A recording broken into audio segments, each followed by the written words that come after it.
Hello students, कैसे हैं आप लोग। स्वागत है आप सभी का एमपी सर की लाइव क्लास में।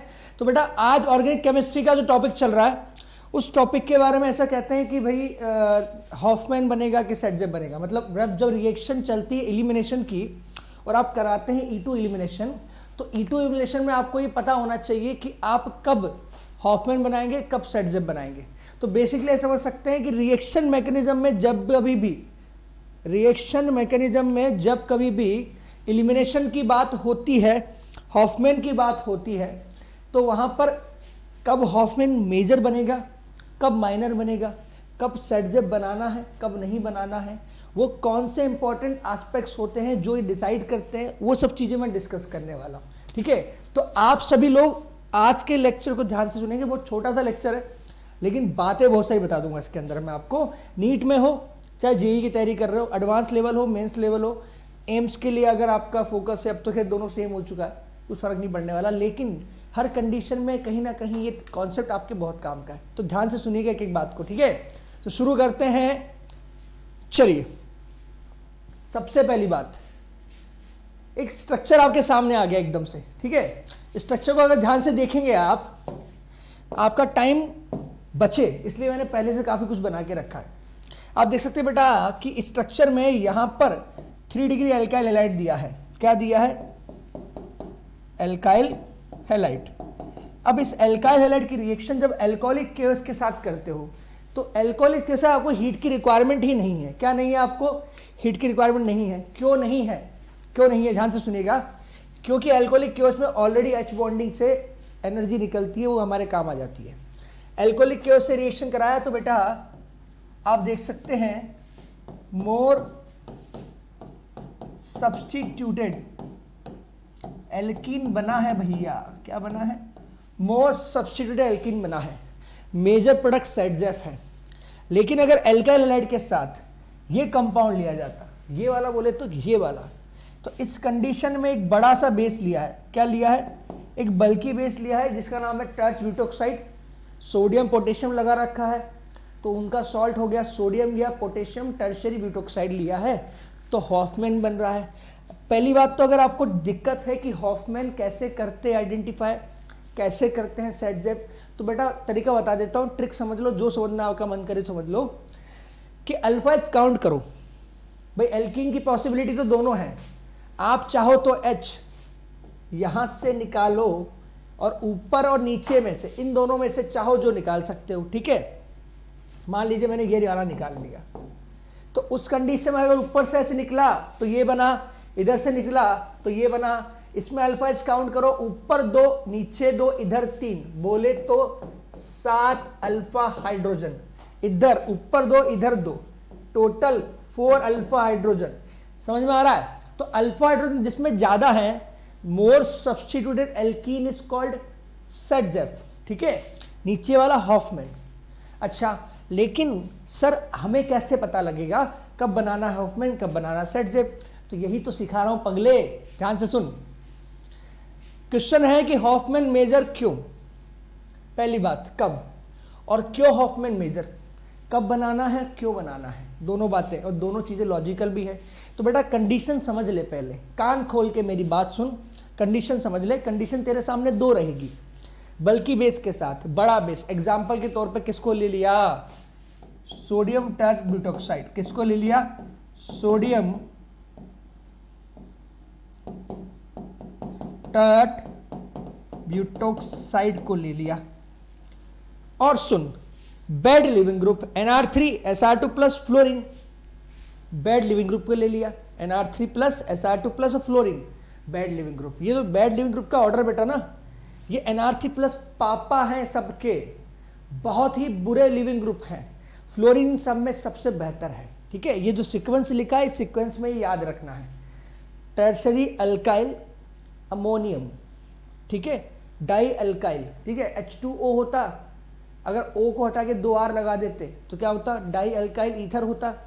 ये डाई अल्काइल थायो ईथर, सॉल्ट है क्योंकि प्लस आ गया, और फ्लोरीन। तो 2 कंडीशन है, या तो बल्कि बेस मिल जाए तो हॉफमैन बनाना है, या बेड लिविंग ग्रुप बन जाए तो हॉफमैन बनाना है। हॉफमैन में भी तीनों में बनेगा, लेकिन यहाँ ज़्यादा बनेगा, वहाँ कम बनेगा। इस बात पे भी आऊँगा आगे चल के। ठीक है, शुरू करता हूँ। पहले मैकेनिज्म वाली बात कर रहा हूँ। कौन से केस में? बल्कि ग्रुप में बात कर रहा हूँ कि मैकेनिज्म के बेसिस पर कैसे समझा जाता है। तो देखो बेटा, ऐसा है कि 1 2 3 4 4 कार्बन में आपका Br लगा है किस पर? इस पर। किस पर? यहां लगा है। समझ में आया क्या? इस पे लगा हुआ है। अरे भैया मगज में आया नहीं आया? समझ में आया तो इधर H निकाला तुमने। तो बेटा देखो, 2 कंडीशन दी है मैंने। H यहां से भी निकाल सकता हूं, वहां से भी निकाल सकता हूं। अगर मैं कॉर्नर से निकालता हूं, ठीक है, तो मुझे लगता है कि वो H जो कॉर्नर पे है वो 1 डिग्री है।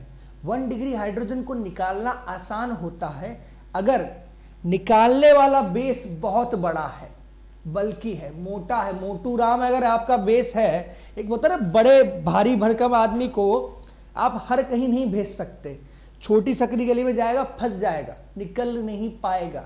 ठीक है, लेकिन मेरे जैसा कोई पतला दुबला होगा, आराम से स्मूथली। तो बेटा अगर बेस बल्कि है तो वो इस H को निकालना पसंद करेगा, क्योंकि 1 डिग्री है, इसके आसपास क्राउडिंग कम है, उसको निकालना पसंद नहीं करेगा, या ये बोल सकता है निकाल नहीं पाएगा, या फिर उसके इस H को ट्रैप करने की टेंडेंसी उस हाइड्रोजन के रेस्पेक्ट में कम रहेगी।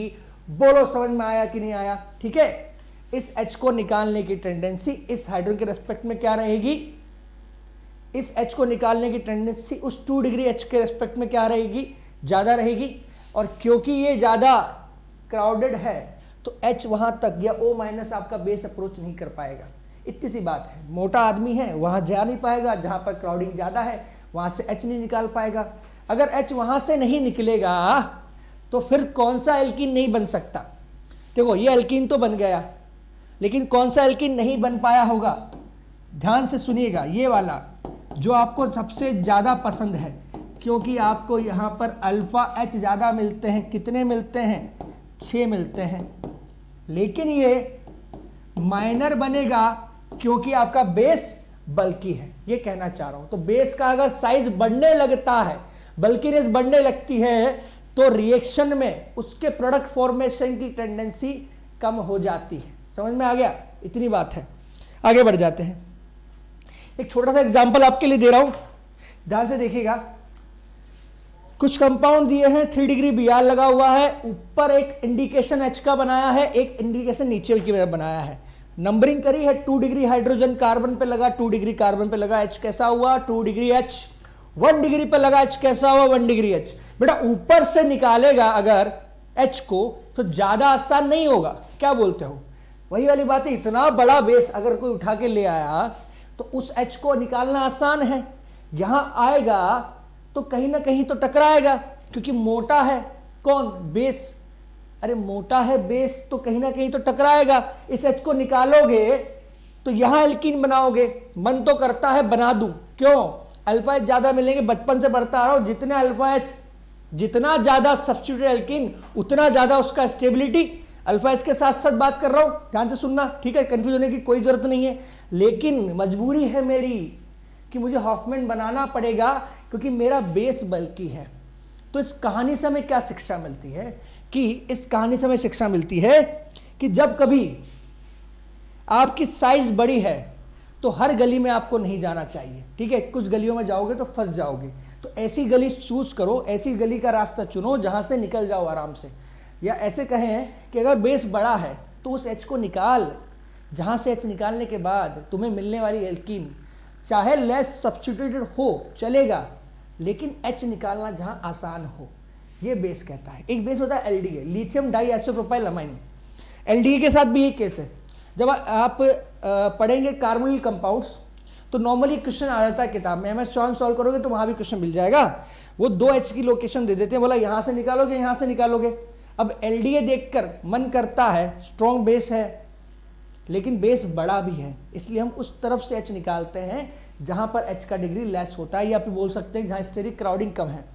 और वही अगर H, वही कंपाउंड अगर मुझे एल्कोहलिक KOH के साथ दिया जाता तो मैं उधर से निकालता जहां से मुझे माइनस चार्ज रेजोनेंस करने के बाद स्टेबल ज़्यादा मिलता, या ऐसे बोल सकता हूँ एल्कीन जहां मुझे ज़्यादा अल्फा H वाली मिल जाती, ठीक है। तो बेस का पंगा ये है। अब ये तो है कि जैसा देश या जैसी एल्कीन वैसा बेस, ठीक है, या उल्टा बोलूं तो जैसी एल्कीन जैसा एल्काइल हैलाइड वैसा बेस, समझ में आ गया। अच्छा अगला सुनिए, यहां से सर ने एक चीज समझ में आ गई सर में कि भाई देखो साइज अगर बेस का बढ़ता है तो हॉफमैन प्रोडक्ट बढ़ता है और सेट्सबर्ग प्रोडक्ट क्या होगा, कम हो जाएगा। ये तो देखो ऐसा है कि अगर एक के घर में खुशी तो दूसरे के घर में गम। अगर हॉफमैन बढ़ा तो सेटजेफ कम, सेटजेफ बढ़ा तो हॉफमैन कम।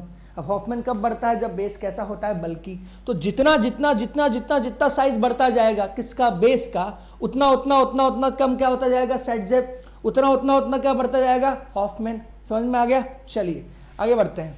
एग्जाम्पल दिया है आपके पास, ये बी आर, ये बी आर इधर से हटाएगा, इधर से हटाए, इधर से हटाए, इधर से हटाए, ऊपर से नीचे आ रहे हो ना, ethoxide sorry methoxide, ethoxide, आइसोप्रोपोक्साइड, tertiary butoxide, बोलो समझ में आया क्या।